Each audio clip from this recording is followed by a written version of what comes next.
a hora que a gente começa a colocar isso em pauta, né, essa mudança histórica do disponibilidade e quantidade de materiais.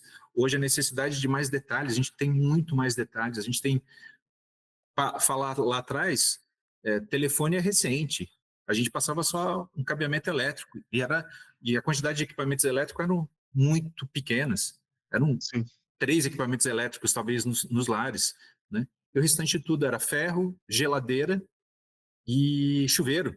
Eram 3 equipamentos. Hoje, o que a gente tem de eletricidade necessária, né, de, de serviço, né, de sistemas nas edificações? Então, a complexidade dos nossos projetos aos dias de hoje, comparado lá ao passado, são muito maiores. Então, a gente precisa, né? Então, nada melhor do que replicar a realidade de forma virtual para que a gente possa tomar decisão.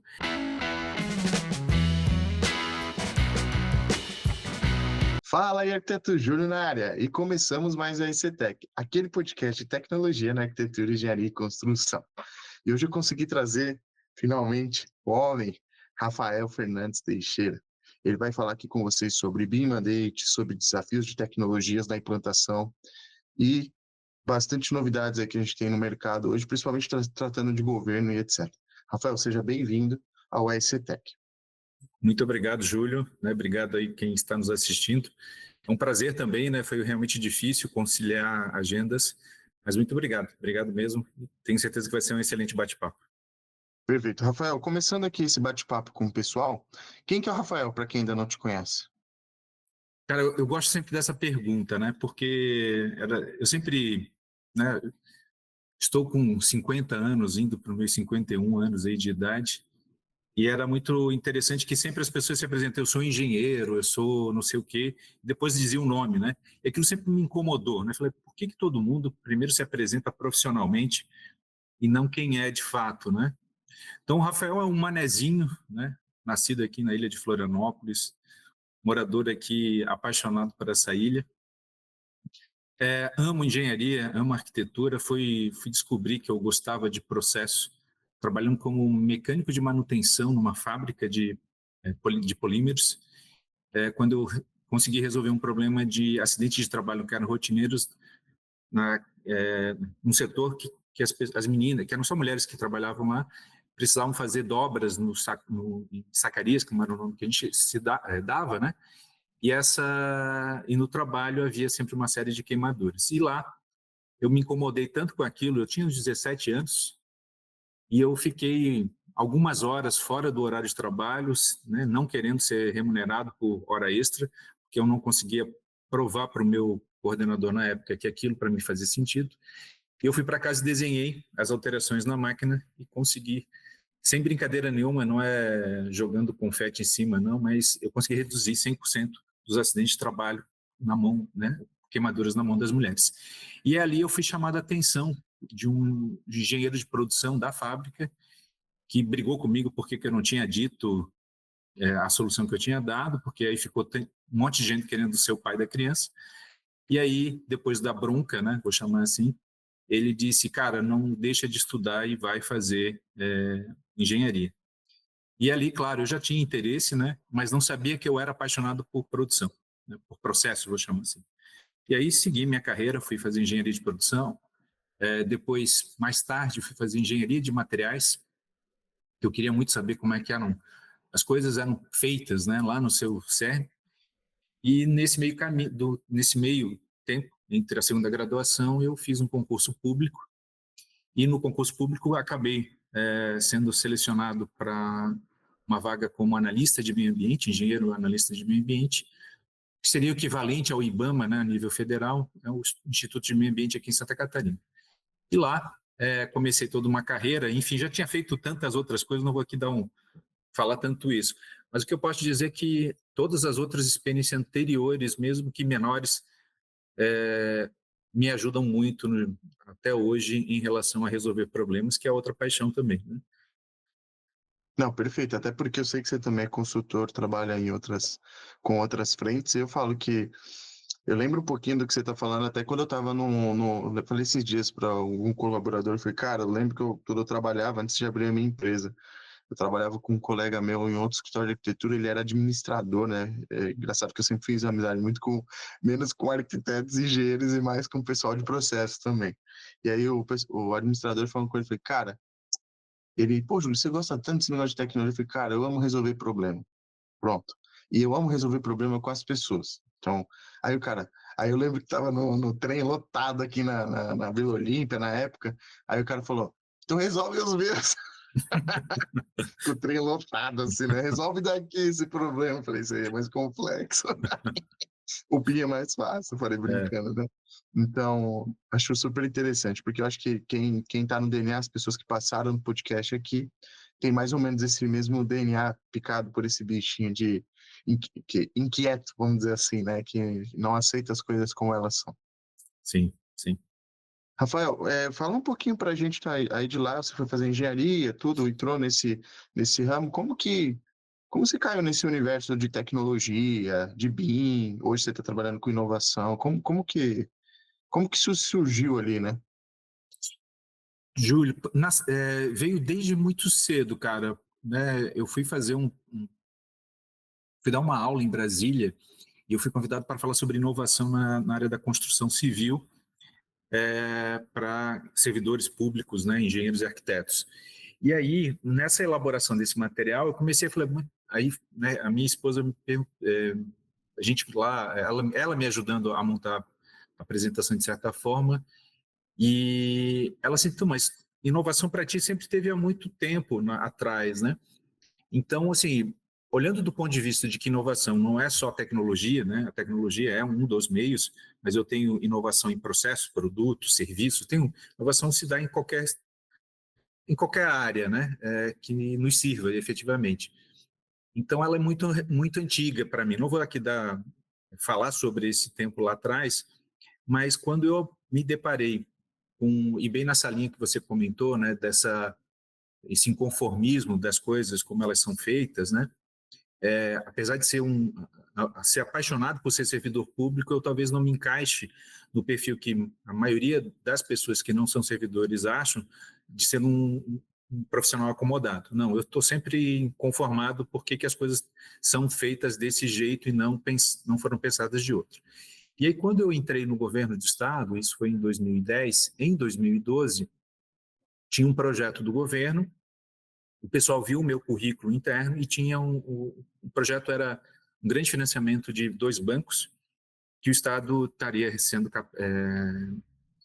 tendo capital para poder investir. E eles precisavam de alguém com conhecimento na área municipal, aprovamento de projeto, regularização fundiária, uma série de licenciamento ambiental, e aí vai. O que tu imaginar de enrosco, vou chamar assim, né, de problemas ligados à construção civil. E aí, quando viram o meu currículo, por tudo que eu já tinha passado, eu falei, a gente tem uma pessoa que tem um conhecimento que vai nos ajudar muito. E ali eu comecei, então, a treinar as áreas do governo a estarem aptas a receber esse recurso, porque a gente precisava atender uma série de regramentos. E eu comecei a tentar ser mais didático, né, porque eu sou professor há muitos anos. E aí, tentando ensinar. E nisso, apareceu uma situação que foi um amigo meu que estava gerente na Secretaria de Saúde. Eu conto essa história em vários casos, né, sobre quando a gente fala sobre BIM especialmente. Dia 21 de abril de 2013, ele me liga pela manhã e diz, cara, a obra aqui do hospital foi paralisada porque a gente está com um grande erro de projeto. Não vamos conseguir inaugurar no prazo. E nós tínhamos que fazer uma licitação em conjunto. Eu estava na Secretaria de Planejamento, na época, ele na Secretaria de Saúde. Nós dois somos do mesmo órgão de origem, que é esse órgão ambiental. E assim, tá, cara, e aí como é que a gente vai fazer com aquele hospital, que era um instituto de cardiologia? Ele, esse cara tem um tal de BIM, né, resumindo aqui a conversa toda. E aí ele terminou a ligação, eu digitei BIM. Cara, veio 1000 coisas sobre Osama Bin Laden, 3 páginas seguidas sobre Osama Bin Laden, né, porque era 2011, né, ele tinha sido capturado, enfim, toda aquela história, mas ainda reverberava, mesmo 2013, todo aquele assunto. E aí lá pela terceira, quarta página, aparecendo, BIM é software, né? Aí opa, começou. Quer dizer, alavancou mais um momento, né, de buscar inovação para um ambiente de trabalho. Perfeito. E aí eu sei que quando a gente até estuda, para quem não sabe, pessoal que está ouvindo o podcast, né?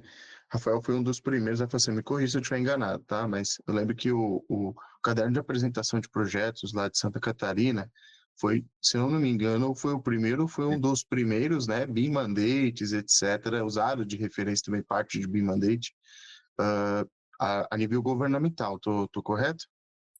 Quer dizer, Júlio, parece que sim, né? Eu não consigo confirmar isso efetivamente, mas conversando com De todo referência mundo. pública, pelo menos, né? Isso com certeza, né? Porque nós procuramos muitos materiais e nós não tínhamos achado nada. E a gente queria fazer diferente, né? Que eu acho que esse é um dos pontos, né? Não é fazer sempre o mesmo, né? A ideia é fazer melhor, né? E aí, para fazer melhor, a gente tem que encontrar os meios de fazer essa diferença. E a gente, então, decidiu escrever algo que, pelo menos, fosse orientativo, né? E aí, como nós tínhamos uma equipe, eu, esse meu outro amigo, ele é engenheiro civil, engenheiro de segurança do trabalho, eu com duas engenharias também, né? Tendo trabalhado em prefeitura, como secretário, enfim, N ações, né? Como tive o meu escritório de projeto, trabalhei com construção civil propriamente dita, né? Então tinha aí um know-how que era bem legal para conduzir esse processo, né? E falando um pouquinho desse processo, Rafael, porque na época eu lembro que eu virei BIM Manager, acho que era em 2014, mais ou menos. E era aquele negócio que você falou, né? A gente olha com o BIM Handbook embaixo ali do braço, não tinha tanta referência hoje, quando a gente olha no mercado, hoje tem uma abundância de informação e até muito aprendizado, né? Como que foi desenvolvido isso, né? Conta um pouquinho dessa história para a gente. Eu lembro que a gente até gravou um podcast com o Manzioni também, e a gente sabe que envolve essa questão de ter os consultores, pessoas de processo, mas como foi o desafio isso, eu digo para Santa Catarina, né? Porque uma coisa está ali, né? O documento é o suco, né? Você espreme tudo aquilo, pum, é o entregável, né? Mas como que foi o processo do desenvolvimento, se você puder compartilhar com a gente. Claro, Júlio. Uma coisa que é importante até antes de começar, né, quando a gente sintetiza em um documento, um conhecimento, a gente tem a certeza que ele é um milésimo de tudo, de todo o conhecimento das pessoas que trabalharam. Então, é um resumo de um conhecimento, né? Assim, cheio de falhas, porque ele não consegue expressar tudo que as pessoas, né, que ali participaram conseguem, de fato, expor. Mas o que aconteceu? Quando nós começamos, então, esse processo de construção do edital de licitação para o Instituto de Cardiologia, o projeto é lindíssimo, infelizmente nunca foi executado, né? Caso alguém pergunte, tá, esse projeto foi executado? Infelizmente ainda não. Espero que um dia, talvez, mas ele já vai estar desatualizado, porque, né, ao tempo que foi. Na construção do edital, tem inúmeras coisas, né? Quem é da área pública vai saber muito bem. Nós precisamos cumprir um dos princípios que é norteador de todo e qualquer processo de licitação, que é a ampla concorrência. Então, você tem que garantir que um número maior possível de concorrentes possam participar. Então, você tem que se preocupar entre qualidade, né? Então, você tem um, um um dilema, né? Você não pode restringir porque você quer só priorizar a qualidade, mas você tem que tornar aberto o suficiente, mas não poder receber toda e qualquer pessoa que seja um aventureiro, porque nós temos os Sim. aventureiros nesse processo. Então a gente precisava especificar muito mais. E quando a gente lançou o edital, todo o caderno de Santa Catarina estava ali de alguma forma incluso nesse edital único. O edital foi lançado no dia 13 de março, né?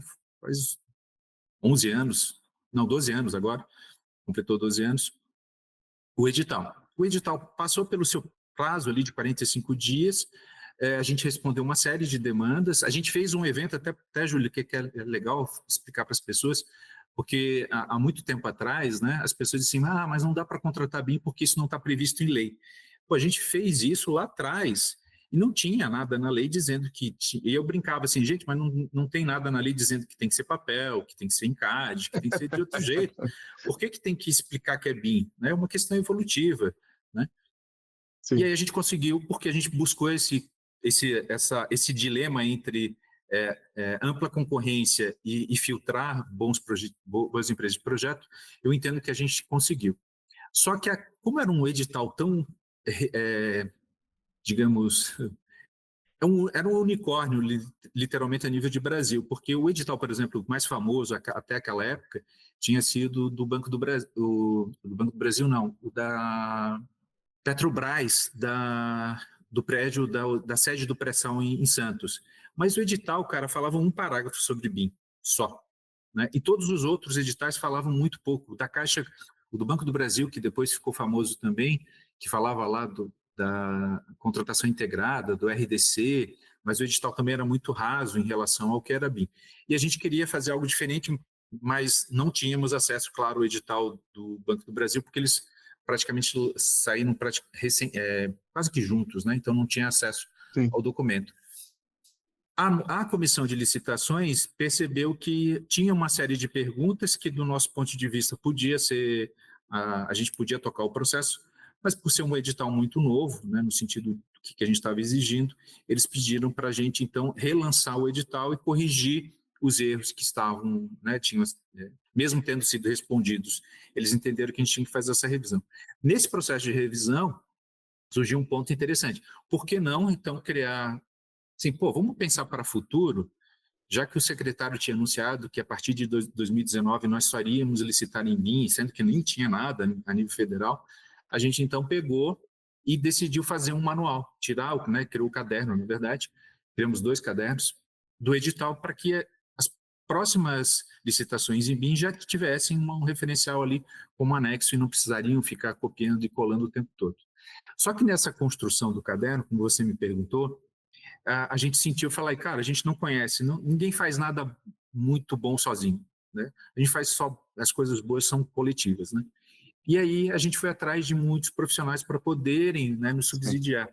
E aí eu tenho uma história, né, que eu não sei se vale a pena contar, assim, vale a pena vale, né, mas teria que ter aí o direito à tréplica do Manzioni, né, direito dele de resposta ali nessa brincadeira. Mas resumindo aqui, para querer criar polêmica, ele nos ajudou, sim, né? A gente acabou conseguindo chegar num acordo, não foi financeiro, porque nós não tínhamos como remunerar, mas a gente conseguiu fazer uma contrapartida que foi interessante. Ele foi convidado, então, na última hora para fazer parte do time de palestrantes desse evento que eu comentei. Então, aí ele fez uma troca, né? Falou, eu ajudo a escrever uma parte do caderno, que foi só, ele escreveu só sobre o IFC, né? Essa foi a parte dele, porque nós não tínhamos ninguém, o doutorado dele tinha sido sobre o IFC, e ele escreveu essa parte, mas João Gaspar ajudou, o Eduardo Ribeiro nos ajudou, né? Então foram assim, figuras naquela época que para mim eram representativas, por exemplo, o Alan, lá do Nordeste, eu esqueci o sobrenome do Alan, Alan Araújo? o Alan Araújo, super famoso, Isso. achava um monte de conteúdo para ele e tentei contato, o Alan nunca me respondeu. E aí tinha um representante da Autodesk no Rio Grande do Sul, que disse, não, eu também topo ajudar vocês, que é o Adriano, e aí o Adriano também nos ajudou a especificar as referências sobre entidades, né, aí do modelo. Não, perfeito. E assim, eu acho que também tem um ponto aí que eu gostaria de trazer algumas referências, né? Que são assuntos que a gente já abordou no podcast. A gente já determinou ali o que é LOD, trouxe bibliografia para o pessoal, lista de log, log, que hoje já foi uma evolução, inclusive, daquilo, que o pessoal critica muito também, né, Rafael? Pega o primeiro trabalho lá de 2013, 2014, traz agora para 2025, fez bodas de papel aí, mais de 10 anos aí. E aí eu falo, galera, é o que tinha de referência, né? Claro que hoje se evoluiu muito, você tem muitos mandates, muitas referências, você tem muitos cadernos técnicos, né? Mas eu fiz algumas anotações que eu acho bem interessante aqui. A primeira delas, essa questão do poder público, né? A gente sempre generaliza, né?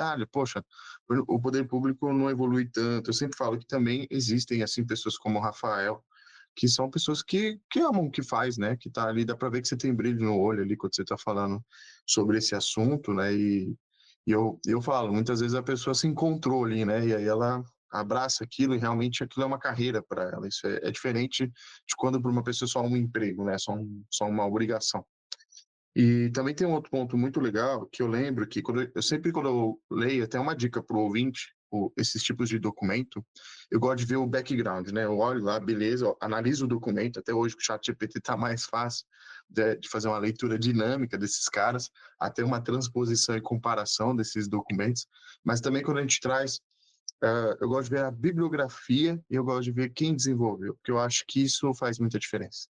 Porque quando, você vê, a gente sempre quando conversa de BIM, a gente sabe quem está envolvido no BIM, quem está ativo, quem está colaborando, né? Porque ninguém tem a razão, digo assim, quem está contribuindo, quem está trocando ideia. Assim como a gente tem esse podcast, que a gente traz o pessoal para trazer suas opiniões e vive disso, né? Então eu acho isso bem interessante, porque muitas vezes ainda escuto, BIM é novo, BIM é novidade, BIM é difícil, BIM é isso, BIM é aquilo outro.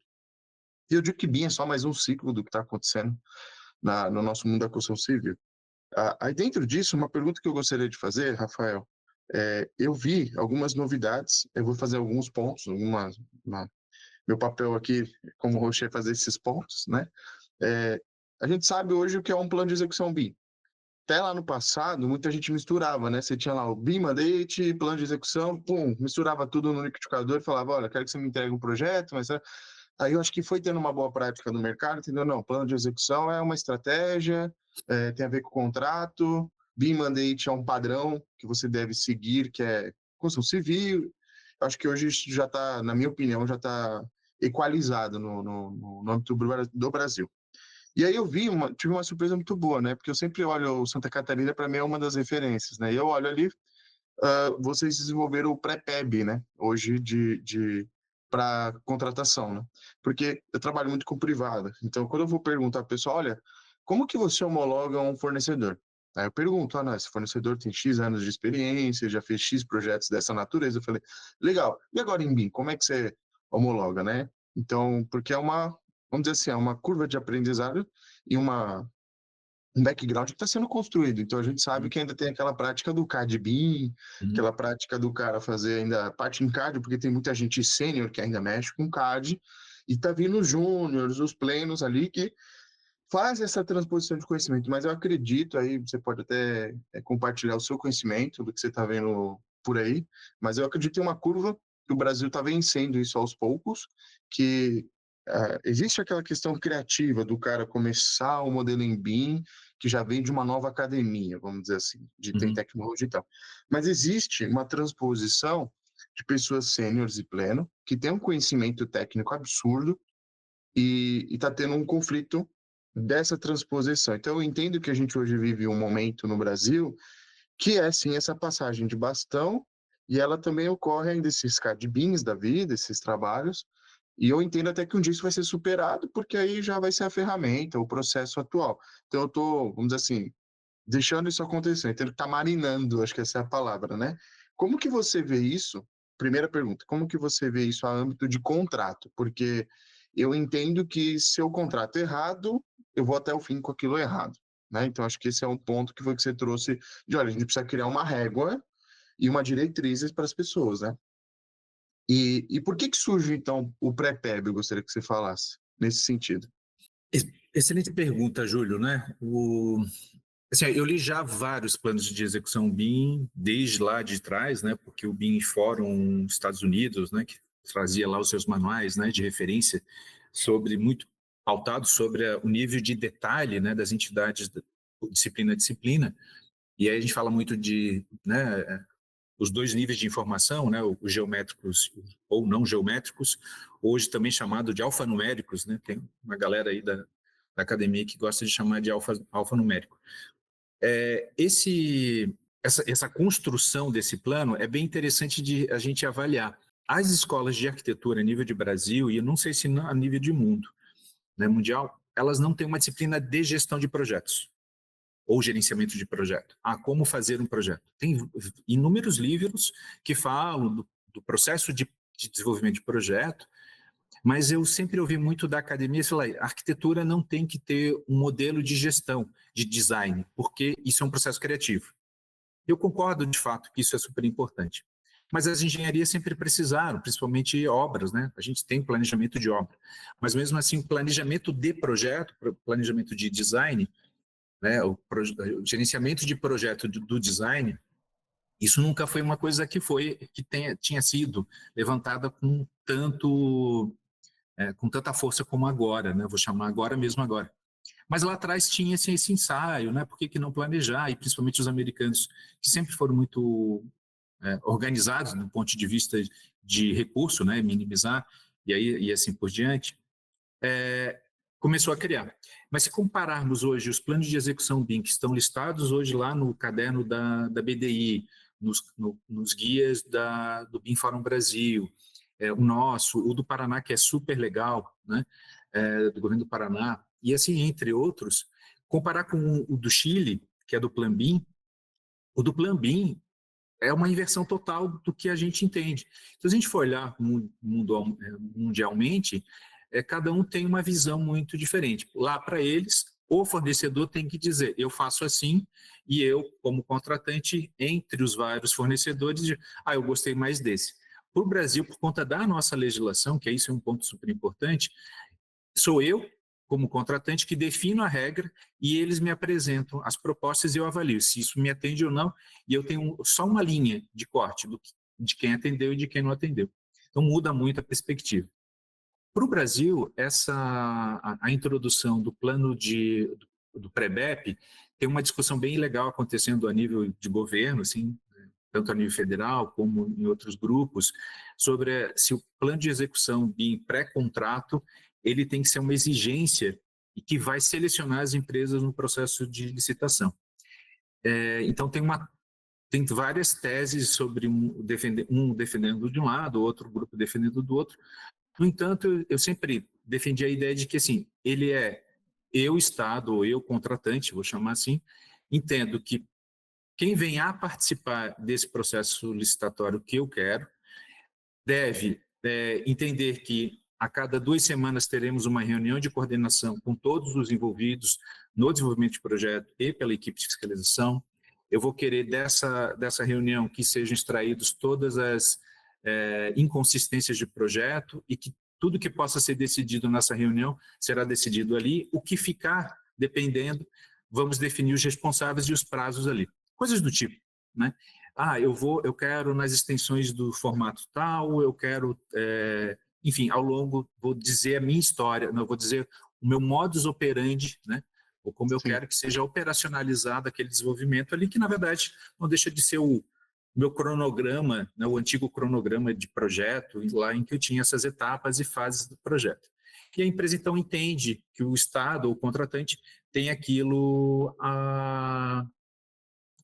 entende que essa é a forma que a gente vai, de fato, executar o trabalho. Feito isso, o processo posterior, e sim, então, agora tendo o vencedor, eu agora detalho com mais clareza todos os entregáveis, aí vai ter, de fato, o nome dos profissionais que vão fazer parte, e a gente começa a mostrar, né, a matriz de responsabilidade, por exemplo, associada.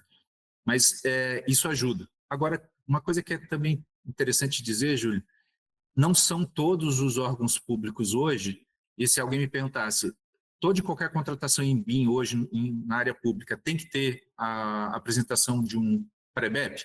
Não. Tem que ter a exigência de um plano de execução BIM? Sim. Por quê? Porque quem vai montar um edital desse não sabe o conceito do plano.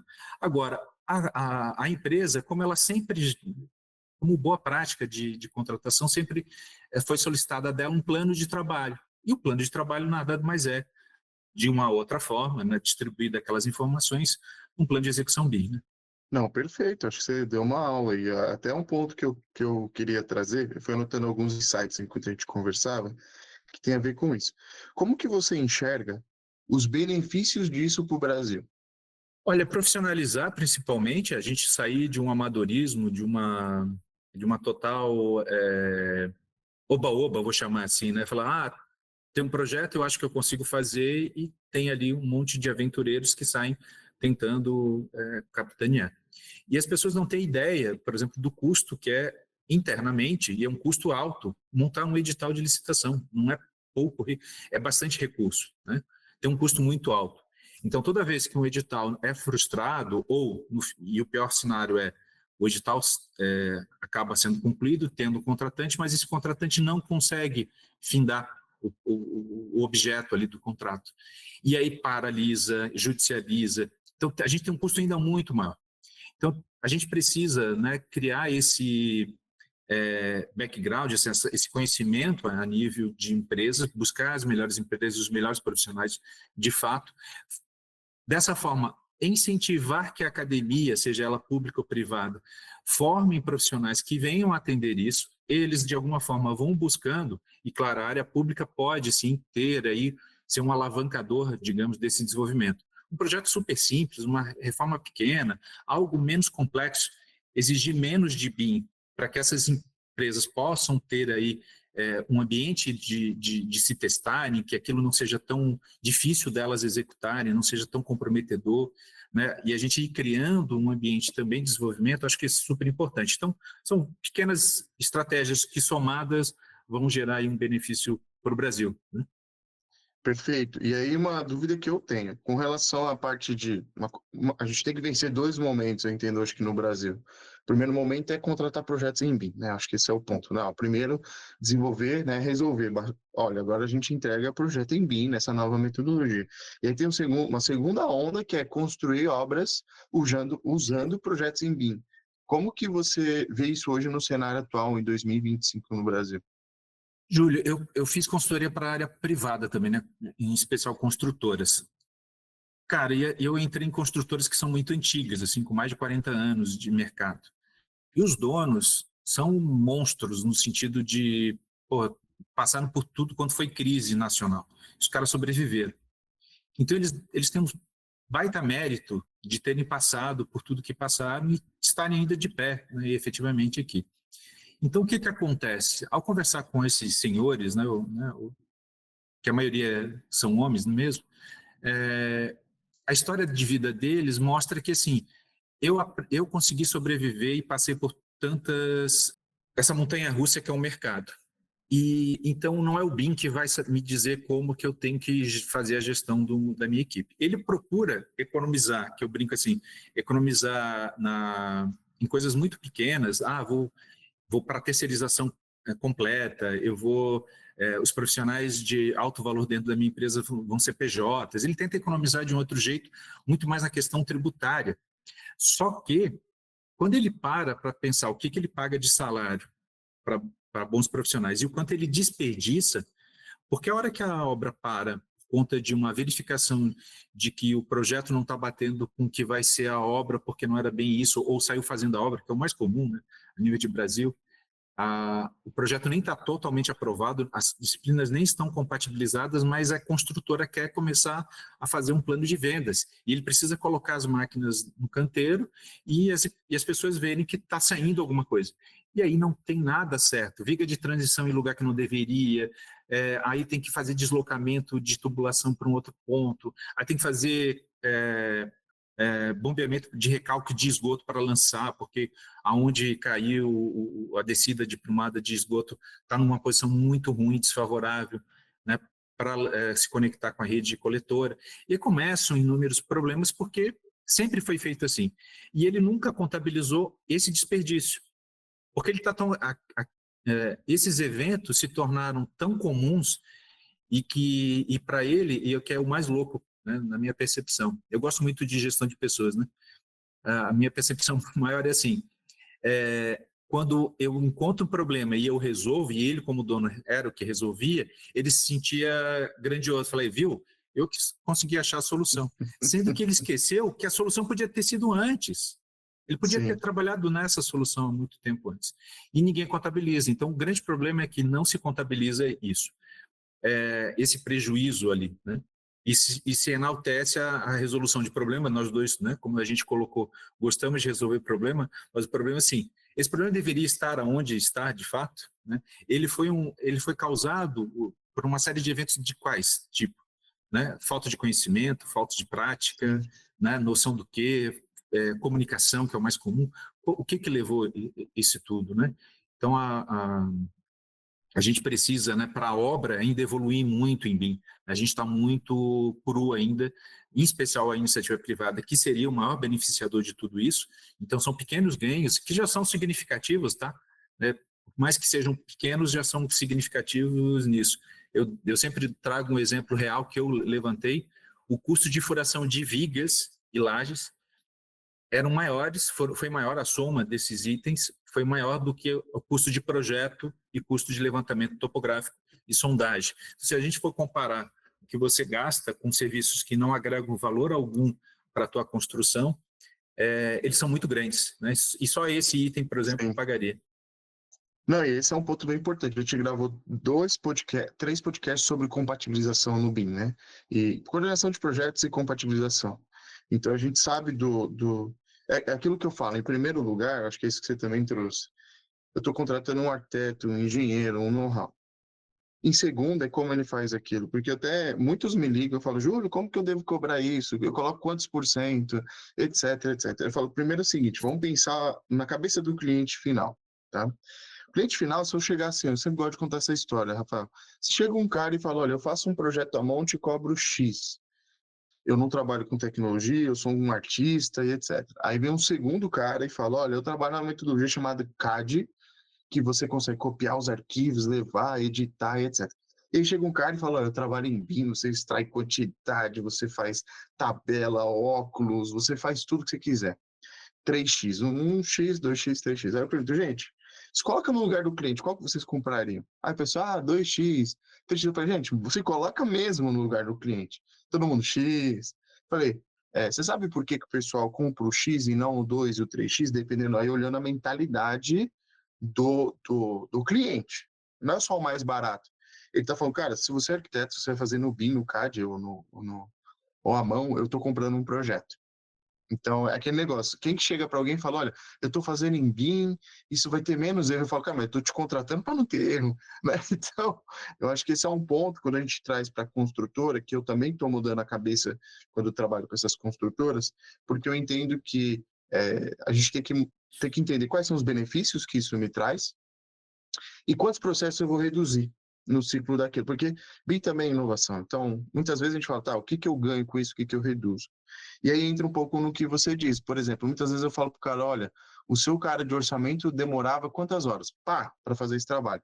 Vamos medir a mesma amostra agora em BIM, ele aprendendo, né, tendo conhecimento, porque no final é uma pessoa que está fazendo aqui, não é uma máquina que você aperta um botão para fazer aquilo. E aí ele, pô, reduziu 70% o trabalho, eu falo ordinário, né, aquele trabalho e o cara sobra tempo para ele ser mais intelectual, ele evoluir, ele pensar em melhores soluções. Quem diz que furar a viga é a melhor solução, né? Se a pessoa se antecipa. Então, aí é onde eu digo que a gente libera o ordinário para fazer o extraordinário. Eu gosto de falar isso, porque e o BIM, ele exponencia isso, né? Nesse sentido. Ao mesmo tempo que ele te cobra. Se você não tiver processo, não tiver organização, aí eu tenho uma frase que é bem famosa que eu falo, Rafael, é assim, no BIM tudo é no débito, no CAD é no crédito. Então, no BIM, você paga o problema na hora, né? E no CAD, o cara vai ali, ele vai reagindo a pedaços de um projeto.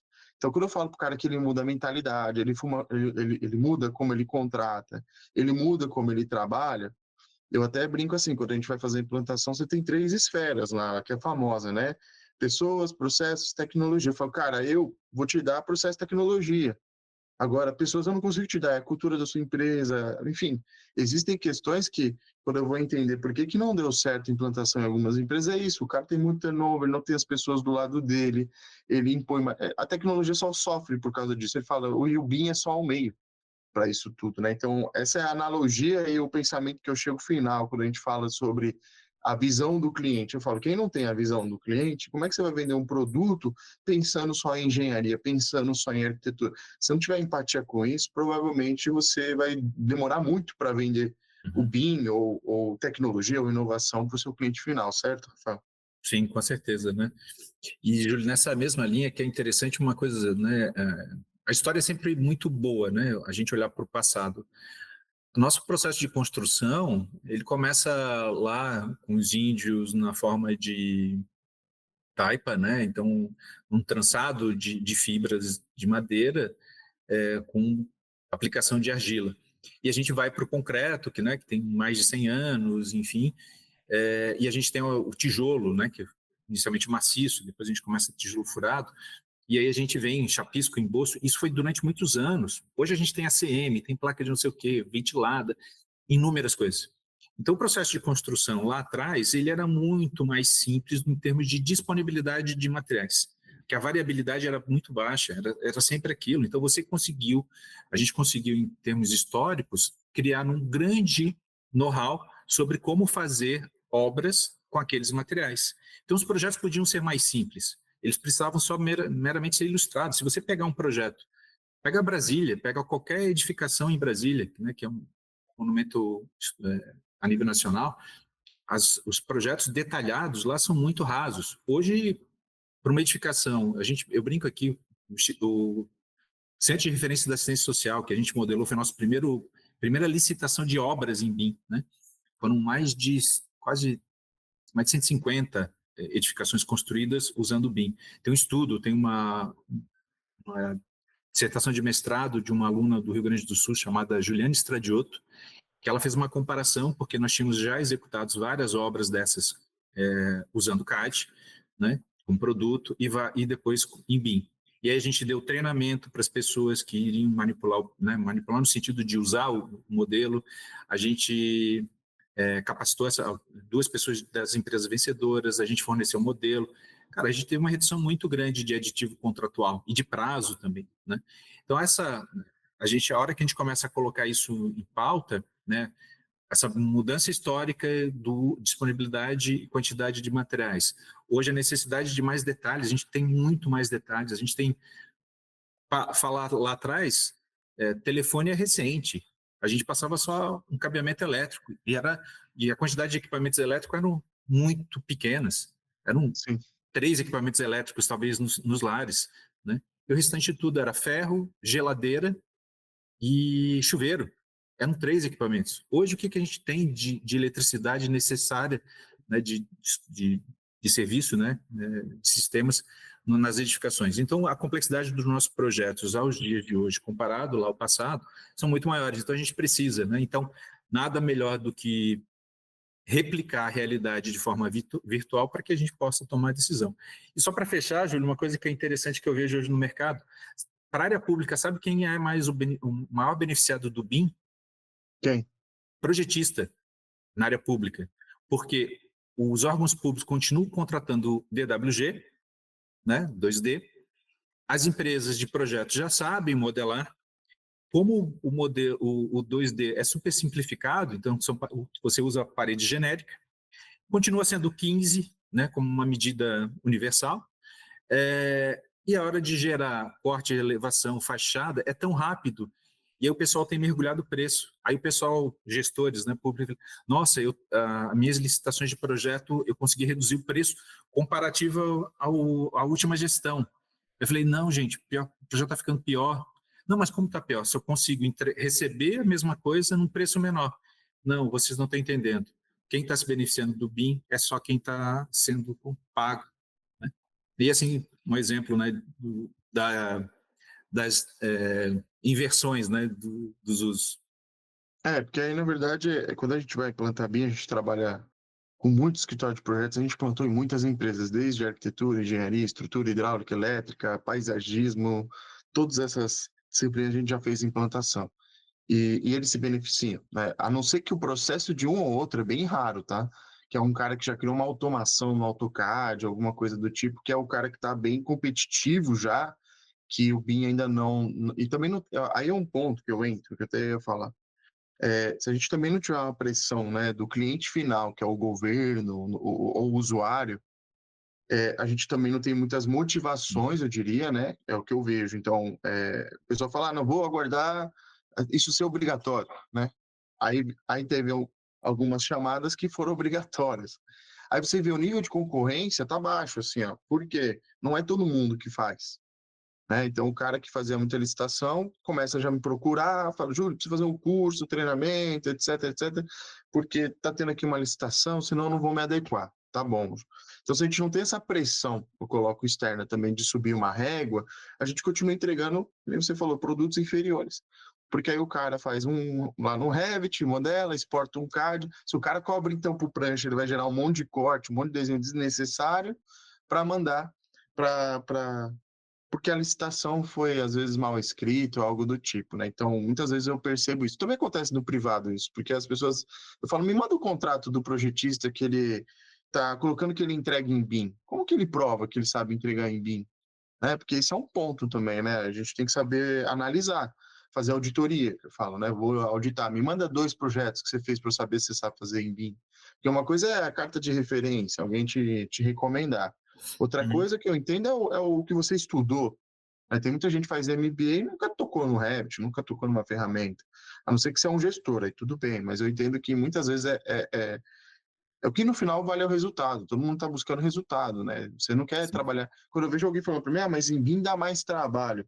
Eu falo, cara, dá mais trabalho por quê? Vamos analisar isso aí, porque dá mais trabalho ou você tem mais responsabilidade que essas informações eram omissas anteriormente? Como que é isso? Porque precisa entender, né? Não dá para generalizar. Porque eu entendo que tem contratos que às vezes são mal redigidos, mas também existe a questão até da pessoa não saber o que ela está vendendo. Né? Então, muitas sim. vezes chega lá, o cliente fala, eu quero que você me entregue, eu estou trabalhando agora num projeto internacional, Rafael, e norte-americano, e assim, cara, você vai ver o grau de detalhe dos caras, é muito baixo comparado ao do Brasil, muito baixo.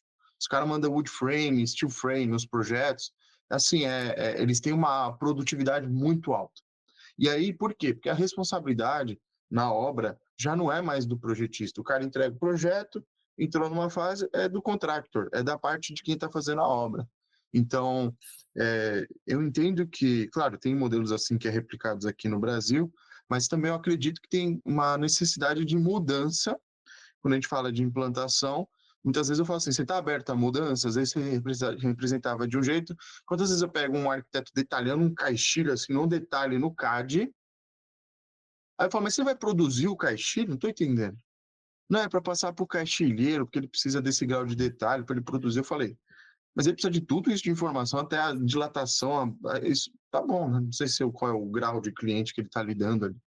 Mas eu vejo a quantidade de horas que é desperdiçada nesse tipo de Uhum. coisa. Aí ele vai para o BIM, ele quer reproduzir a mesma coisa no BIM.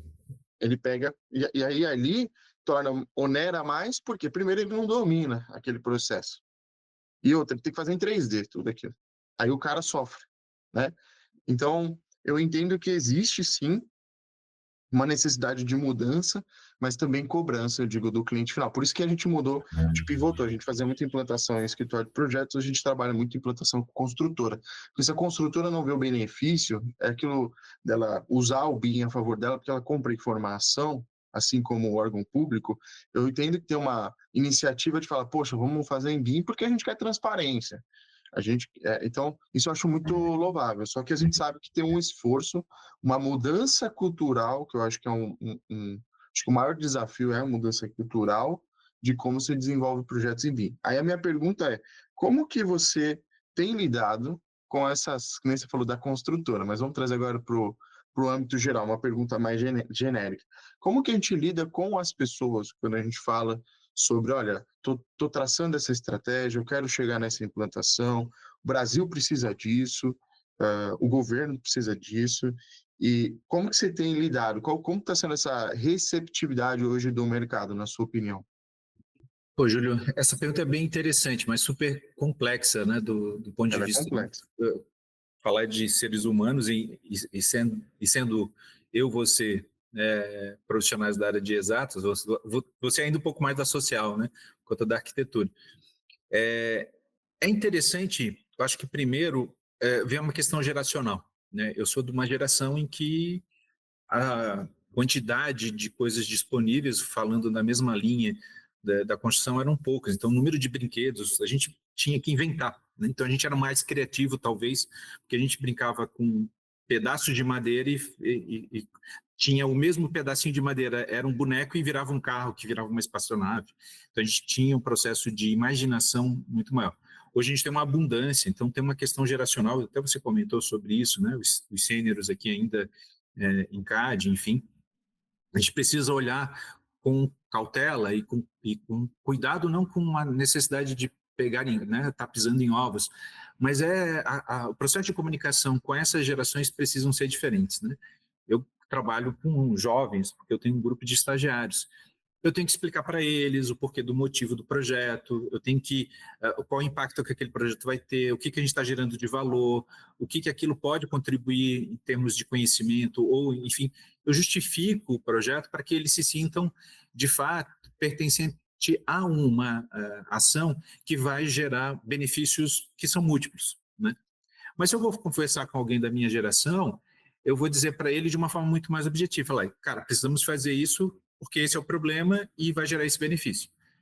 A conversa foi um quinto do que eu tive com a geração recente, né?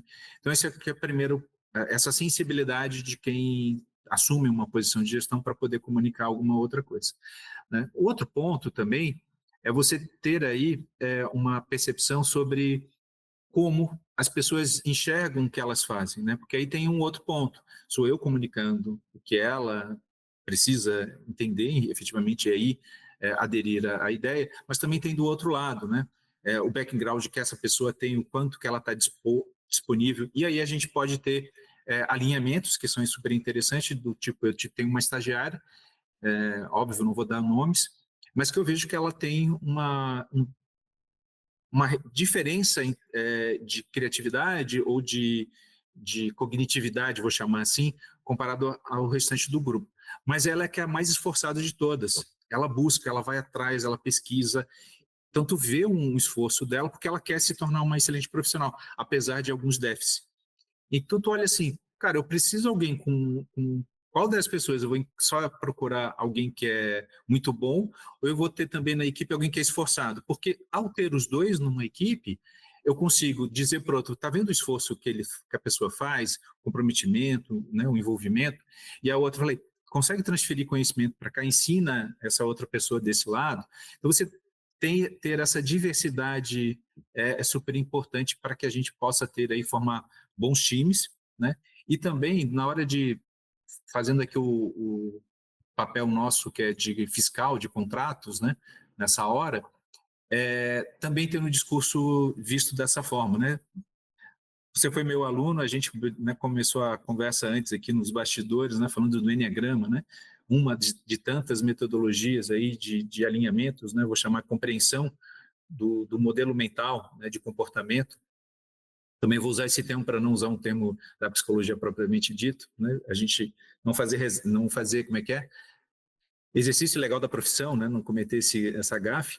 Mas é super importante, eu acho que todo mundo deveria, aquele tipo de conhecimento do tipo matemática, geografia e história, na qual a gente precisa ter um olhar Sim. para todos, né? Para a nossa espécime, né? No sentido de a gente, né, se dar conta da forma como a gente, cada ser humano, dada a sua diversidade e complexidade, precisa ser tratado diferente, né? Não é tratar todo mundo igual que a gente vai ser justo e promover a igualdade. Porque eu também trago, acho que eu colaboro disso, até porque a gente utiliza essa metodologia, junto com o DISC, que a gente utiliza duas metodologias para fazer um cruzamento, para ver se de fato algumas informações não passaram batidas. Mas é legal que a gente faz até uma reciclagem a cada um ano da pessoa fazer o teste. A gente criou uma forma de ser um teste, como se fosse um forms, né? A pessoa Uhum. responde, e a gente tem um cruzamento do antes e do depois e ver se alguma coisa mudou, porque alguma coisa, quando muda, os aspectos de, por exemplo, a gente faz algumas perguntas chaves que tem a ver com por que a pessoa escolheu aquela profissão, né? Olha, por que você está nessa área? Quais são suas aspirações profissionais? Quem são suas referências? E quais são seus objetivos pessoais? A gente faz essas perguntas porque a gente sabe que, como a próxima geração, assim, eu sou um milênio, então se eu pego a geração Z, tem que ter assim, será que eles não estão enxergando essa geração como referência? Quem que são as referências, né? Eles estão se autodescobrindo, então a gente sempre está se questionando como uma empresa de tecnologia, porque a gente sabe que, acho que uma das grandes vantagens é justamente isso, a gente trabalha com muitos jovens, então a vantagem do jovem é justamente essa mudança, mas justamente também não ter uma referência é um problema. Então, a gente trabalha muito, por exemplo, com essa questão do Enneagrama e do DISC, e muitas vezes eu vou conversar com um gestor e eu pergunto, olha, o que você quer resolver? Eu preciso de alguém, tá? Você precisa do quê? Aí eu pergunto para a pessoa, você precisa, é simplesmente braçal, é algo, né? Não sei se é um trabalho ordinário, o que você está precisando? Não, precisa de alguém para lidar com o cliente? Eu falo, descreve essas aptidões que você está precisando, porque a gente sabe quais são. O técnico é fácil de resolver, porque o técnico é treinável. Muitas vezes essas aptidões emocionais, etc., demoram um pouco mais para você treinar e tem que ver se aquela pessoa também está disposta a querer aprender. Então, quando a gente fala daquele pilar, que é o que a gente está falando aqui agora, de pessoas dentro do universo do BIM, que tem tecnologia e processo, eu entendo que a gente tem que conseguir se conectar com as pessoas. Até falo que o papel meu como seu é conectar, equilibrar e orientar. Então, não CEO como de fato que é um CEO, né? Então, porque muitas vezes a gente analisa as pessoas e se você não se conecta com as pessoas, uma saída de uma empresa, uma saída de até de uma profissão, alguma coisa aconteceu, né? Eu sempre estou desse lado psicológico, tentando entender o ser humano. Porque muitas vezes a pessoa vem, procura uma vaga, vai fazer uma entrevista, fala, por que você quer entender o cerne? Por que você chegou até ali e buscou esse objetivo? É igual alguém que quer implantar BIM ou qualquer do tipo. Você fala, por que você quer implantar BIM? Qual é esse motivo? Quanto que é de prioridade 0 a 10 para você? O que te levou, né? Ah, é concorrência, é porque eu quero ter uma qualidade de vida melhor. Aí quando você vai fazendo aquelas perguntas que você vai se aprofundando, né, Rafael? No final, o cara quer ficar no final do dia com o filho dele em casa. Uhum. Então, você sabe que existem, né, quando a gente vai no fundo de tudo que a gente busca, se a gente não tem um porquê, que eu falo, né, o porquê que a gente faz o que faz, pode se tornar raso, aí numa eventualidade não se sustenta. Então, eu acho isso muito importante, eu acho que até uma das suas aulas lá na época, eu lembro que a gente fez no IMBEC, foi uma das aulas que eu mais fiquei feliz, né? E aí não só nem pelo BIM Mandate e tudo mais, porque poucas pessoas estavam falando do ser humano, né? E todo mundo focava em tecnologia, e isso, e processo. Falei, gente, isso aí tudo bem, isso aí a gente corre atrás. Mas eu quero saber, tem alguma ferramenta? O que estão fazendo de diferente? Porque quem faz isso é o ser humano, né? Uhum. Então, enquanto ninguém entender como promove o ser humano, ele não consegue escalar o negócio, ele não consegue escalar o conhecimento, ele não consegue nem confiar que aquilo vai dar certo. Porque muitas vezes é isso que acontece. Você vai lá, implanta o BIM numa construtora, e aí você fala, olha, você está usando, orçamentista, você está usando o modelo de arquitetura para poder fazer a quantidade? E aí o pessoal geralmente de exatas fala, cara, ou tá certo ou tá errado. Às vezes os caras olham assim, ah, mas tá 70% certo. E ele fala, não dá para confiar. Ah, por quê? Porque eu não confio naquela pessoa que está fazendo. Uhum. Então, existe uma questão que eu vejo que o BIM traz, que eu gosto muito, ele traz essa proximidade das pessoas, né? Porque quando a gente saiu da mão e foi para o CAD, você teve a digitalização, mas essa proximidade ela se manteve da mesma forma. Até brincando, eu gravei isso com a Estefânia, né, no Dimitrov, e a gente conversou assim, poxa, tinha um CDE antigamente, né, as pessoas quando trabalhavam no papel, né, as pessoas se comunicavam mais. Aí foi para a digitalização ela afastou essas pessoas, né, e o BIM agora tenta buscar essa aproximação de volta, o que também está sendo um desafio, porque mudou-se a cultura da época e agora vai ter que mudar de novo. Então a gente não se sabe quanto tempo, né, vai demorar essa mudança cultural para que o BIM se beneficie dessa mudança cultural, porque ele vai estar ali, ele vai trabalhar da forma que der para trabalhar, mas quando tiver essa mudança cultural, aí sim a gente chega em outro nível, né? Eu acho que esse é o meu ponto de reflexão dessa nossa conversa aqui. Não, com certeza, Júlio, né? A Stefânia, nossa, muito bom conversar com a Stefânia, né? Mulher inteligentíssima, bem-humorada, meu Deus, é fantástico. E a gente conversava muito, né? O nosso grupo ali do BIM Fora, a gente, principalmente quando consegue se reunir, assim, que está fora dos compromissos, a gente tem aí um momento de relaxamento, continua falando sobre BIM, mas aí a gente continua falando nesse nível, né? E realmente, cara, hoje eu fico muito reflexivo do ponto de vista dessa narrativa, de que se de fato nós somos colaborativos como espécie, né? Hoje eu venho estudando sobre arqueologia e antropologia. Virou um hobby meu ler livros sobre essa área. E aí você começa a ver, né, como que nossos ancestrais lidavam com os problemas da vida. Você começa a se deparar, e aí não é muito incomum a gente encontrar pessoas ainda com hábito coletor-caçador e aqueles que são agricultores, né, que são as nossas duas grandes vertentes. O Neandertal é uma das menores, é a menor de todas. Caçador-coletor é aquela tipo de pessoa que, né, fazendo um resumo aqui do que eu entendi, e aí não quer dizer que isso seja uma verdade, é a minha percepção do que eu li, São as pessoas que veem que as coisas estão disponíveis, né? Então eu não preciso armazenar, guardar, né? Não é que são preguiçosos. A forma como lidam com o meio é mais harmônica, vou chamar assim. Agora, os agricultores já são aqueles que se preocupam ou têm a necessidade de armazenagem, né? Que criam excedente, que começam a comercializar. Então, tem uma coisa que é maior, assim, né? De longo prazo, uma visão de longo prazo que é super interessante. E aí, estudando sobre essas duas áreas, os coletores e caçadores tinham uma saúde muito melhor, eram supernutridos, enquanto que os agricultores eram subnutridos. Tinham menos, porque como a alimentação era muito orientada ao que plantavam, cultivavam, então não tinham a disponibilidade dos outros elementos essenciais ali. Mas, por incrível que pareça, né, fazendo aqui só uma parênteses, as mulheres dos caçadores-coletores preferiam, quando esses grupos começaram a se encontrar, a casa lá com os agricultores. E aí, qual foi o motivo, né? O que leva, né, essa migração, tanto que a gente tem hoje genes, né, dos agricultores em número maior do que coletores-caçadores. E isso a gente vê no dia a dia, só para contei toda essa história aqui para mostrar que isso é uma percepção de mundo, que é talvez até definida, né, explicada geneticamente por conta desse comportamento que é lá de trás. Tanto se você for olhar, das duas, nós sempre fomos colaborativos. Caçadores, coletores precisavam trabalhar em grupo, em equipe para conseguir. Os agricultores precisavam de uma rede, né, muito grande para poder também armazenar. Então, nós sempre fomos colaborativos. Mas os meios mudaram. E aí, como você colocou, o meio, papel, nos obrigava a sermos colaborativos porque a gente precisava estar no mesmo espaço.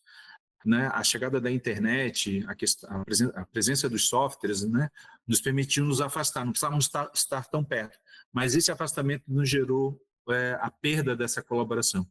E hoje o BIM, olhando para o passado, eu fico sempre na pergunta do tipo, ele nos obriga, nos exige, demanda, né, mas ele nos força de alguma forma a voltarmos a termos um contato, mesmo que digital, mas a gente precisa ter um contato muito mais íntimo, né, de troca o tempo todo.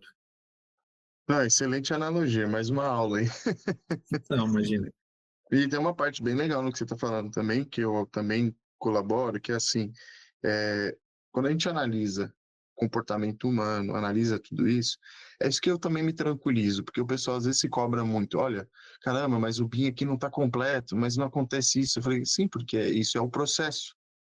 Então, se a gente for falar que você está fazendo uma implantação agora, você já está fazendo algo melhor do que você já não fazia antes, ou mais produtivo. Então, para ele de fato estar implantado, são anos, que vai acontecer muita coisa.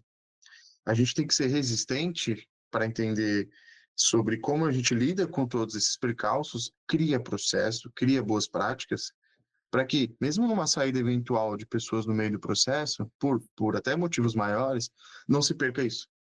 Porque é isso que, mas a pessoa saiu e acabou o BIM. Quando eu vejo isso, muita gente falando, fala, então, será que a culpa era do BIM? Não é do BIM. A culpa será que você tinha uma cultura de criar processos de boas práticas, você tinha uma cultura de compartilhamento de informação, né? Então tem uma série de coisas que a gente analisa que se a pessoa tiver uma boa prática, ela só vai subindo assim cada ano que passa, né? Ela vai se multiplicando na como uma empresa, vamos dizer assim. E eu vejo que isso é uma grande oportunidade, sabe, para as empresas. Eu digo, se você já consegue fazer um pouco melhor que ontem, você já deu um passo muito maior. Sim. Porque quando as pessoas também se comparam, mas a outra empresa não está fazendo. Porque eu pergunto, né, o que te motiva? É a principal pergunta que eu faço chave na hora que vai prestar um serviço. Porque ali tem o seu grande porquê que ele faz aquilo, né? Se ele Uhum. faz por causa de uma concorrência, eu falo, tá bom, então quanto o mercado for concorrente, aquela pessoa vai subir. Se ele faz por causa de um prejuízo, que ele perdeu o negócio e ele viu que se ele não estiver ali, são fatores motivacionais para ele. Agora, quando eu vejo, na sua grande maioria, que o cara quer inovar ou o cara quer ir por um caminho dele estar à frente de uma concorrência, são motivações diferentes. Então, eu entendo que dependendo da motivação, se é a intensidade que aquele projeto vai acontecer lá dentro. Eu já vi gente que dá uma prioridade 6 para o projeto e é concorrência, e quando vai mandar ver lá, ele era um 10, na verdade, disfarçado. Por Uhum. quê? porque senão ele não tem negócio, o negócio dele fecha e ele não vai continuar, entendeu? É crítico. É diferente do cara que está na inovação, que ele está no conforto, né? No seu ambiente confortável, está tudo dando certo, ele quer testar. É muito diferente de uma necessidade de sobrevivência, que eu falo, né?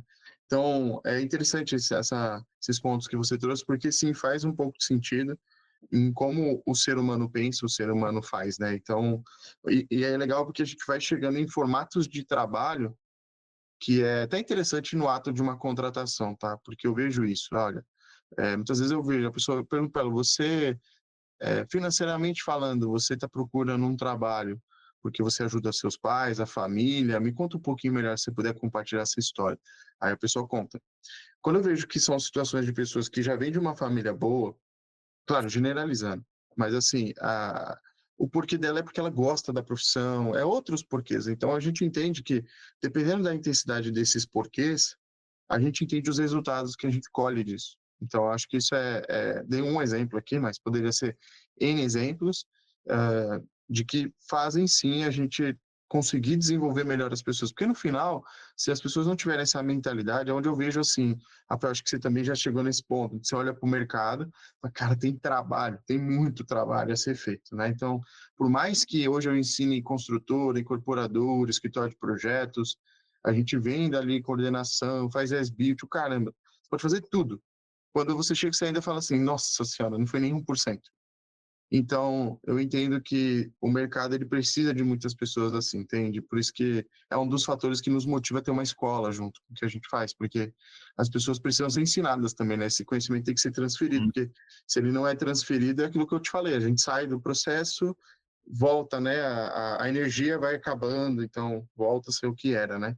Então, acho que esse é o meu ponto de reflexão que eu chego com relação ao ser humano em relação ao BIM, né? Ali como que eu vejo.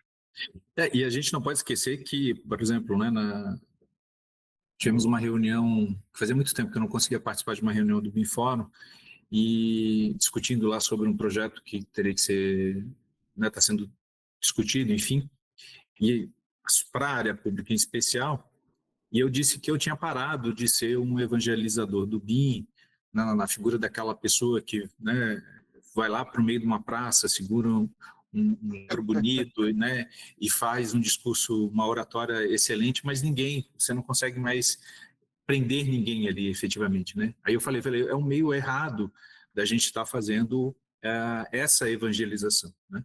E aí não, mas a gente tem que se preocupar com as prefeituras que são menos, né, que são mais desprovidas de recursos, enfim, que são as mais. Eu falei, gente, ok, mas será que elas têm interesse? Porque aquela teoria de Maslow é super importante. Elas têm outras preocupações que são tão básicas, que é pagar os funcionários Concordo. públicos, que é conseguir algum recurso com o governo estadual, federal, um projeto com um deputado, ou com, né, enfim, para trazer um recurso para o município para resolver um problema que tem ali. Aí você vai falar de BIM para ele, cara, vai falar, olha, eu tenho outras coisas mais importantes. Aqui eu tô fazendo um trabalho sério. É capaz do prefeito chegar, a prefeita chegar para ti e dizer assim, eu estou fazendo um trabalho sério, não vem com isso, aqui, não vem me incomodar com fazer meu tempo perder, tem que me preocupar com a creche, com um posto de saúde ali, ter um melhor atendimento. Estou com um surto de dengue na minha cidade, sabe? Tem N outras problemas a serem resolvidos quando vocês vêm com, mas eu tenho a solução para os teus problemas para a construção civil. Então não adianta chegar nessas pessoas, não que elas não mereçam, não nessas prefeituras, não que elas não precisem, não é nada disso, mas a tua energia para lá não vai ser bem-vinda nesse momento, porque as demandas e os problemas são outros. Agora, há prefeituras, há outros setores que têm uma quantidade de recurso, têm uma equipe um pouco mais bem preparada, têm interesse em fazer inovações, são pessoas mais jovens do ponto de vista, né, de ocupar o cargo público, querem fazer uma transformação, e aí sim você tem né, o Suzuki tem uma preocupação muito grande. Tem recurso, e não quer dizer que tenha muito necessariamente, tem vontade, e tem pessoas que estão interessadas, beleza, vocês têm os três pilares para poder fazer qualquer implantação de qualquer tecnologia, né? Qualquer mudança aí, de fato, para gerar valor. Porque eu confesso, e nessa linha de pessoas, Júlio, que o BIM, a gente não vai conseguir implantar ele através das pessoas que querem fazer isso, né? Os mestres do BIM no Brasil começaram a tratar de forma mais ampla o tema BIM em 2009, lá com a BDI, com a BNT, tratando da norma 12006, né, de classificação, né, da estruturação da classificação. Quanto tempo já se passou? Né? Parecia que era algo mais eminente. E não, ela só vai realmente acontecer de forma espontânea, vai levar um pouco mais de tempo, até que a indústria de software aí tem uma série de fatores, né? Não sei se você sabia, mas a indústria de software, quando começou a ter os softwares de BIM disponíveis aqui no Brasil, sabe como é que eles vendiam? Vendiam os softwares de BIM dizendo que eles geravam corte e elevação de forma facilitada, automática. Você não se preocupem mais em fazer um corte na escada. Você não tem mais que passar o trabalho de fazer corte em escada. Cara, e até hoje é visto como esse o benefício. Não é informação. A gente que é um apaixonado pelo BIM fala da informação, de como ela tem que estar estruturada, de como ela vai gerar valor para ti, né, para as empresas, para todo o ciclo de vida, de todas as partes envolvidas, e de fato trazer aí um ganho, né, para o nosso país, efetivamente, né? Mas a gente tem esses dilemas, né? E tem que acho que olhar com cuidado para cada uma dessas situações, para a gente usar melhor a nossa energia, o nosso esforço, né? E não desperdiçar eles, né? E tem um ponto bem importante que eu anotei, eu uso muito também fazendo alguns questionamentos sobre a pirâmide de Maslow, que é justamente isso, foi o que você falou, não adianta eu falar para um cara que ele tem que resolver alguns problemas básicos, né? E eu tô vendo com questões de ser, por exemplo, se a pessoa ainda nem tem o mínimo, né? E eu te entendo nesse sentido. O que eu juro tento fazer olha, tendo uma dimensão do que eu sei do BIM e do que a gente pratica, me fala um pouquinho quais são os seus problemas. São esses. E vejo se de alguma forma o BIM vai resolver bem rapidamente para que ele tenha um quick win ali, algumas motivações, vamos dizer assim, para que ele fale, pô, aqui pelo menos isso aqui para mim já não é um problema, porque eu entendo o BIM como processo mesmo, como propriamente dito. Eu olho para ele, eu faço dessa forma, efeito sanfona. Tá, como que eu reduzo então? Para que a gente não tenha esse trabalho todo que você hoje tem. Por isso que eu falo que eu sou muito pé no chão quando eu vou falar de implantação, e aí eu entendo implantação e implementação justamente dessa forma, que eu falo, olha, implantação você faz rápido, implementação é contínuo, é para sempre. E aí é onde eu tento trazer essa tranquilidade para as pessoas. Ah, você quer só um curso, por enquanto, da ferramenta? Beleza, então vamos fazer só um curso da ferramenta. Para mim tá tudo bem, não tem... Eu não julgo, eu parei com essa de julgar, né? Olha, não é o mundo ideal do BIM. A gente brinca que, assim, cada um, por enquanto, no começo tem o BIM que merece. A pessoa vai usar aquilo que ela pode. Depois de um tempo, ela vai poder, a grande frase do Cortella, né? Faz melhor com o que tem, um dia você vai poder fazer melhor, né? Quando você tiver condições melhores. Então, eu entendo assim. Então, eu trago a gente já fez alguns treinamentos para o pessoal de órgão público e eu falo, cara, o que você precisa? Preciso disso. Vamos focar no que você precisa, então. Então tá bom. Só que se você quiser depois bater um papo, tem essas outras oportunidades aqui. Não, só quero resolver isso agora. Então tá bom, vamos resolver isso agora. Então, acho que esse é o ponto principal quando a gente fala também de lidar com o ser humano, é entender a dor do cara e focar em... Às vezes ele só quer um remédio, ele não quer a cura oficial ali no começo. E tá tudo bem também, eu parei hoje em dia. Eu tenho essa análise um pouco mais proativa, porque eu acredito que antes do que zero, entende? Antes alguma coisa do que nada. Outro ponto, para a gente também ir aqui para um encerramento, Rafa, o bate-papo está muito bom, se deixar, acho que você aqui eu fico falando o dia inteiro, Também. né? Mas eu acredito, sim, bastante na iniciativa, entendo sobre o que você diz da evangelização, até porque um dos fatos da gente ter criado o podcast, ter criado artigos e um portal de informação é justamente isso, porque a gente entende que a dificuldade está em se multiplicar, porque tem prazer em ver a inovação, tem prazer em ver o avanço do Brasil, mas fazer mais do mesmo, isso desmotiva também, né? Então, todo dia você ir lá e falar toda vez o que é BIM, o que é BIM, o que é BIM, mas só você gravar uma palestra do que é BIM, aí você vem falando de assuntos novos o tempo todo e você disseminar. Até foi um assunto que eu conversei com a professora Regina Ruschel, né, que foi muito interessante, porque ela criou, né, o ciclo ali da educação e ela está ajudando nessa disseminação da educação. Eu acredito que esse seja o caminho, de você ajudar e facilitar com que aquela informação chegue até o usuário. Porque chegando essa informação, ele se faz questionamento, ele vê a necessidade, ele vê essa mudança. Você sabe que eu tive uma oportunidade muito interessante, depois que eu terminei a arquitetura, eu sempre falo isso nos podcasts, eu fui fazer mestre de obras, né? Eu fiquei 2 anos fazendo mestre de obras. E eu lembro que quando eu ia pro curso de mestre de obras, eu levava o notebook, eu já mexia na época lá com Revit, e muitas vezes o professor explicava, e eu não sei para quem aqui está ouvindo o podcast já teve essa oportunidade de ver, né? Mas a gente sabe que a gente tem uma fragilidade de educação muito forte no Brasil. Uhum. Cara, tinha aula que eu ia que estava tendo matemática básica. 1 mais 1, 2 mais 2, 5, tá. Eu falava, beleza, entendi. Aí eu falava, não, tá bom. Ficava ali na minha, que eu podia ajudava até outras pessoas ali para ensinar. Acho que tem esse lado do professor que você tem que ajudar a compartilhar o conhecimento. E aí tinha aula, cara, que o cara tava fazendo drywall. Então você vê, o cara não sabia fazer 2 mais 2 lá, 5 mais 5, mas o cara sabia fazer uma instalação de drywall. Então, o que eu percebi ali naquela época? Eu falei, olha, como que eu levo um BIM para esse cara? Porque esse é o ponto, né? Aqui na SPV a gente fala, BIM tem que virar obra. Não pode ficar no papel, né? Então, beleza. Eu lembro que uma época o professor estava tendo aula de drywall, explicando como que era, e aquele esforço grande de explicar, até uma hora que ele leva todo mundo para o canteiro e executa. Aí eu falei, legal. Aí eu peguei e fui modelando. Fiz umas famílias, falei, deixa eu modelar o que o professor está falando. Enquanto ele está apresentando, eu estava modelando. E aí eu chego pro pessoal e falo, pessoal, o professor está falando isso aqui, ó. Mostrei o building para eles. Olha, vamos ver o building aqui, uma. Aí eles, caramba, entendi, é isso aí mesmo? É. Aí ele falou que a quantidade de montantes que a gente tem que comprar, isso aqui, ó, se eu clico, olha ele dando aqui, ó, comprimento. Aí todo mundo, oh, isso aí dá informação. Então, assim, era muito interessante ver que eu falo que muitas vezes falta vontade, sabe? Porque quando eu peguei esse pessoal e eu fui trazendo essas informações, aí ele, isso é o tal do BIM? É o tal do BIM. Aí os caras, pô, agora eu só quero isso aí, os caras me dão papel, pô. Então, o que que eu tô, essa brincadeira que eu tô querendo dizer aqui, que foi muito importante quando a gente fala das pessoas. É, existe uma questão que é o evangelizar conhecimento Uhum. básico, que eu entendo que tem muitas pessoas já fazendo isso no mercado. E existe, e eu acho que dá para escalar isso com vídeos, com seminários, existem ali o, o, os seus eventos que falam disso, a faculdade, etc. Eu entendo que isso aí tem uma parte Uhum. acadêmica. E eu entendo que existe o lado da prática, de trazer isso para o dia a dia. Que foi o que eu tentei trazer essa narrativa pessoal. Eu não precisei explicar o que era BIM, eu não precisei fazer nada.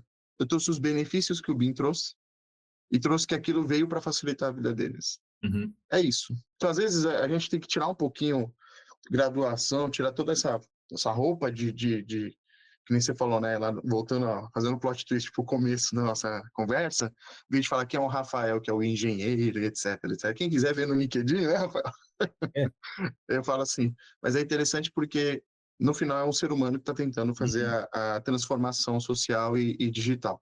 E ali, quando eu trouxe isso para aquele âmbito, eu falei, cara, tem muita oportunidade aqui, que é aquilo que a gente fala, né? No final aqui eu gostaria até de encerrar dessa forma. Eu entendo que problema não existe, eu falo no meu dicionário. Eu falo que é problema, se a gente fosse trocar, realmente o acrônimo da palavra deveria ser oportunidade, né? Porque as pessoas resolvem problema o tempo todo. E eu lembro que isso era uma baita oportunidade levar isso. Porque o cara tem tecnologia, tá? No canteiro. Os caras falam que não tem, mas tem. Então o cara usa o WhatsApp, o cara usa o celular, ele usa tudo. O que falta é realmente alguém de visão de entender como se conecta esses pontos e traga isso de valor para as pessoas. E eu acho que isso é um trabalho que nós, que já está há um tempo no mercado, a gente tem uma obrigação de fazer, sabe? De trazer o que a gente está aprendendo para ser referência, porque se também a gente não virar referência, eles de novo vão errar o que a gente errou. Quantas vezes estão criando a roda, né?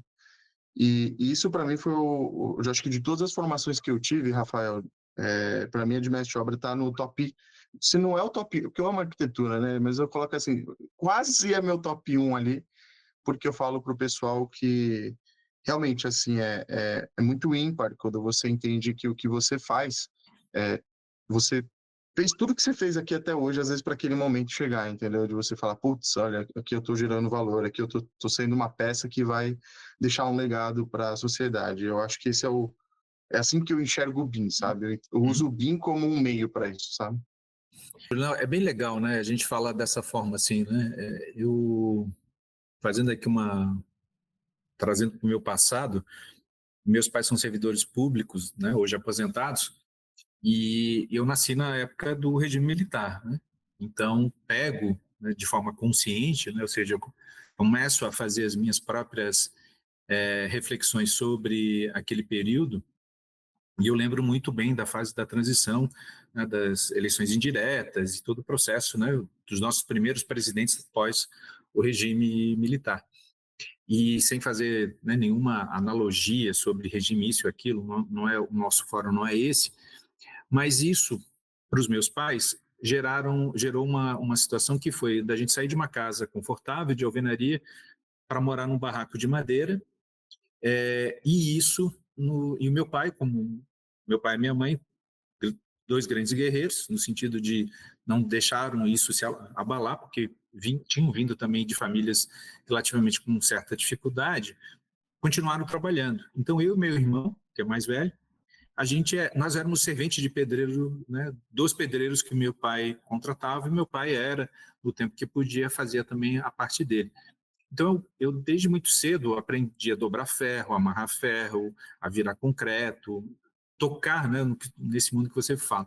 E aí, depois que eu virei professor para engenheiros e arquitetos, eu brincava e dizia assim, olha, de toda a experiência que eu já tive, eu posso dizer assim, que um bom projetista de estrutura, seja engenheiro civil ou engenheira, é aquele que faz o seu projeto estrutural e vai lá montar, dobrar, armar, fazer a caixaria e concretar. Porque nessa hora é que você vai, de fato, ter uma noção, que eu acho que é isso que você criou, essa empatia com o outro lado, né? E aí eu concordo contigo porque eu tenho dislexia. E a dislexia, eu fui descobrir muito tarde, me fez sofrer bullying, né? E isso não era um problema, mas me fez ter resistência, né? De querer sempre correr atrás, porque eu achava que eu era realmente alguém ignorante. E no final, na verdade, era uma limitação ao modelo de educação, né? O modelo de educação na qual eu estava submetido, né? Toda a minha geração submetida, não era suficiente ou adequado para quem tem essa condição. Mas, ao mesmo tempo, me fez, depois de descobrir que tinha dislexia, de falar, nossa, como é que eu preciso fazer com que as pessoas que possam ser iguais a mim tenham também capacidade de entender e delas poderem, né, ir tão mais longe quanto qualquer outra pessoa dita normais, né, as pessoas ditas normais. E aí a nossa indústria, ela é uma indústria que tem, talvez a indústria com o maior gap, com a maior abismo entre todo o ciclo de vida. A gente começa com uma galera de nível superior, doutores, mestres, e vai para uma equipe que é de chão, né, lá do momento que não tem, totalmente analfabetas, ignorantes, sem oportunidades, né? Por quê? Porque como elas não tiveram, sei lá, e aí por vários motivos, né, enfim, sociais, familiares, enfim, não tiveram condições de aprender ou de se desenvolverem, é o único lugar que aceita. Então, ela não é inclusiva, a nossa indústria ela não é inclusiva, ela se apropria de pessoas que não têm mais oportunidade e acaba usando essa mão de obra, que acaba gerando aí um grande, por essas limitações, gerando desperdício e ninguém quer, né? Eu já ouvi construtores, por exemplo, Júlio, donos de construtoras disserem assim, eu não treino minha equipe de obra porque senão o mercado oferece um pouco mais e eu perco ele, então eu não vou treinar, né? Aí tu olha para os grandes mestres da administração e fala assim, não, pior do que ter alguém que não vai te entregar valor é treinar alguém que por mais que possa perder, porque pelo menos você está tendo a oportunidade de trazer benefícios para si. Então, realmente, e depois com outras consultorias lá no início da minha carreira, eu fui me dando conta que a gente precisa criar meios. E o BIM, graças, né, ao que ele é em si, né, como conceito e definição, um meio de facilitar a compreensão e o entendimento por todos, independente do nível de formação, porque ela é muito mais visual, ela é muito mais didática e ela é muito mais clara para qualquer nível, né, de conhecimento, né?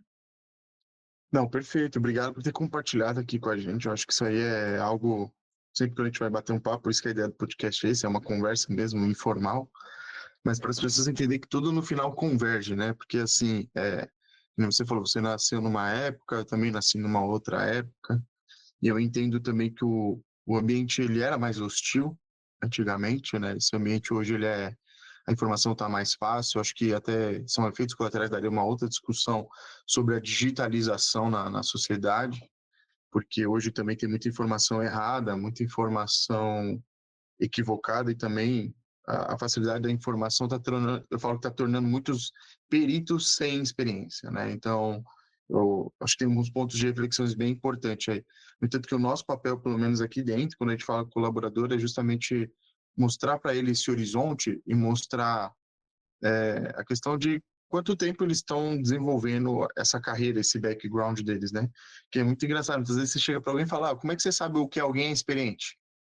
Aí a pessoa, porque ela fez muitos cursos, porque ela fez isso, porque aí é o entendimento dela que ela tem de por que é alguém experiente. Aí eu chego sempre brincando, falo, você acha que o mestre Miyagi do Karate Kid, ele é o mestre Miyagi ou ele é o seu Miyagi, né? Porque tem uma diferença. Fala, olha, ele estudou, ele aplicou, e ele faz isso durante anos. Então, se pegar a quantidade de horas que ele tem vivenciada daquilo, quando ele vai treinar o Daniel San, o Daniel ainda é um aprendizado. Não quer dizer que ele fez em um ano que ele virou o mestre. No entanto, que ele virou mestre depois lá nas versões mais reais, agora, mais versões mais recentes da Netflix lá. Mas por que eu falo isso, né? Porque ali mostra também que ele ficou uma pessoa mais experiente, né? Uma pessoa mais velha, vamos dizer assim, e foi computando horas de aprendizado com a vida. E acho que isso não pode se perder. É isso para mim que eu tento trazer para as pessoas.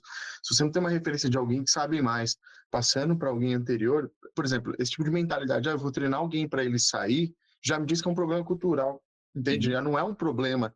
Eu aqui eu desenvolvo todo mundo, sabe? Eu não tenho essa preocupação. O que a gente tem que questionar, porque muitos falam isso, olha, eu estou perdendo mão de obra para o mercado do iFood. O cara que era servente hoje não quer ser servente, está trabalhando com o iFood. Tá, por quê? Porque a oferta é melhor? O que eles estão... Acho que tem uma análise que tem que ser feita, e aí sim, tirando o BIM de tudo isso, quando a gente fala sobre a profissão em si, existe ele entender o ser humano e fala, cara, será que essas pessoas não estão entendendo o que está acontecendo? Não estou vendo que, poxa, tudo bem, o cara pode ser só que a gente tô explanando aqui, mas, por exemplo, o cara pode trabalhar com isso, mas será que ele sabe que ele pode ter uma carreira, que ele pode ganhar 10 vezes mais isso ao longo dos anos, né? E Júlio, assim, e a gente está sofrendo esse problema, né? O número de serventes de pedreiro, né, auxiliares de construção, tem diminuído muito, porque se a gente for olhar a nível histórico, o pai era um profissional da construção civil que acabava, né, trabalhando exaustivamente, chegou, né, em certa idade com muitas lesões, com muitos problemas de saúde decorrente do modelo de trabalho que...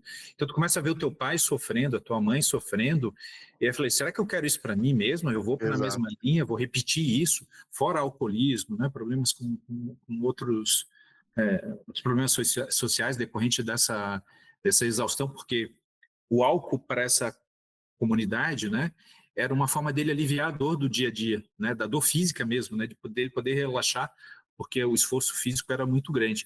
Então tu olha para os filhos desses caras, dessa população, olhando o pai que sofreu. Eu quero mesmo? Eu quero seguir nisso? E aí a gente tem hoje cantores de rap, jogador de futebol, um número muito maior.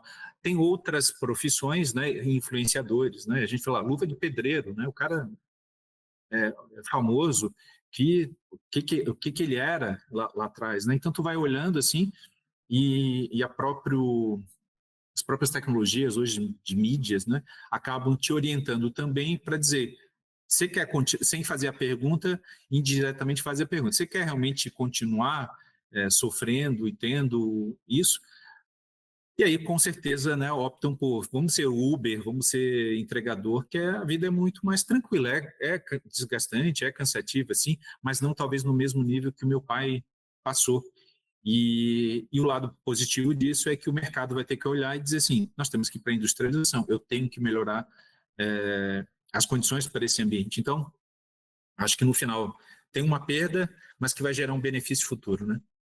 Não, e para concluir é isso, né? Você também tem uma análise de tudo isso, é uma transformação de todos os sentidos, porque Hoje o nosso valor ele diminuiu muito também do homem-hora, né? Falando em reais. Então, a gente tem uma superinflação, aí tem uma discussão também política, econômica do que acontece no Brasil, que infelizmente isso daí reflete em todas as cadeias de todas as profissões. Mas uma delas, que é uma das principais, que é a construção civil, também é. Por que que um cara vai querer investir numa edificação, numa construção, se a taxa de juros está alta, está recompensando ele melhor do que o risco que o cara vai construir para vender? Então, existe uma questão que realmente, eu falo para todo mundo, olha, pessoal, a gente passou por pandemia, passamos lá por problema depois da Copa do Mundo, e teve outros problemas, estou falando problemas dos que eu vivenciei na minha carreira de construção civil. E aí eu falo pro pessoal assim, olha, cara, vai vir outros problemas, vai vir outras ondas, né? O mais inevitável delas é que você tem que se desenvolver, né? Você tem que investir em você, porque você vai superá-las, né? A gente cresceu na pandemia, eu aprendi muito. Eu falo brincando que eu vivenciei antes da pandemia, uma pandemia na minha carreira, então eu observei, aprendi isso muito rapidamente. E eu acredito que seja isso. As pessoas não pode parar de se capacitar, não pode parar de buscar, pelo menos aqueles que querem seguir nessa área, porque é o que você falou, a busca pela industrialização é inevitável, é o que vai acabar acontecendo, e aí vai precisar de pessoas também que toquem isso, que gerenciem isso, que cuidem disso. Rafael, para a gente finalizar o nosso podcast, gostaria que você deixasse aí um pensamento aí para o pessoal, uma reflexão do Rafael. Bem, acho que fazendo algumas analogias aí com antropologia, com arqueologia, arqueologia até que eu gosto mais, uma coisa que eu, né, lendo, fica muito claro, a gente só sobrevive quando a gente está preparado para a diversidade que chega, né, nessa linha que você falou.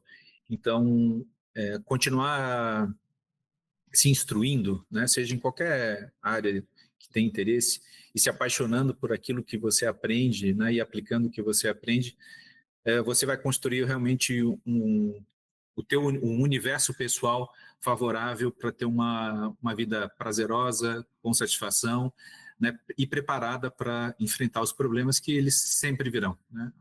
Nossa vida é cíclica, então, né, agora a gente está bem, daqui a pouco não vai estar normal, daqui a pouco vai ter um problema e a gente precisa, né, de alguma forma, estar emocionalmente, fisicamente preparado para enfrentá-los. Perfeito, obrigado pela reflexão, obrigado aí pelo bate-papo, sempre foi um prazer falar com você, Rafael. Rafael, vou deixar aqui vou deixar aqui na descrição do nosso podcast, depois as suas redes sociais, para quem quiser conhecer sua empresa, conhecer o que você faz, o, o- os seus trabalhos, vou deixar aqui. Pessoal que está escutando esse podcast, não esquece aí das 5 estrelas no Spotify, compartilha com um colega de profissão, tenho certeza que ele pode chegar no próximo nível, aproveitando aqui como essa nossa bate-papo com esse fera aí, que é o Rafael trouxe aqui para nós. Rafael, obrigado mais uma vez. Júlio, eu que agradeço, obrigado mesmo, e fico à disposição para um próximo bate-papo aí. Quem sabe a gente fala sobre carreira para os jovens futuros engenheiros e arquitetas, né, e arquitetos. Show. Obrigado, pessoal. Até a próxima. Se cuidem.